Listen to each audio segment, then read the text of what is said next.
Sige, pwede naman. Sige, Blossom, magtabi na lang kayo ni Bubbles. Sige po, Mami.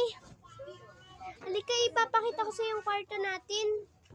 Ito nga pala yung kwarto namin. Hoy, pumikit ka nga pala. Papakita ko sa iyo. Sige. Wow! Yan ang ating make-upan pagkakaligo. Tutulog na ba tayo? Sige, halika. Nga pala yung bag mo, isasabit ko muna dito.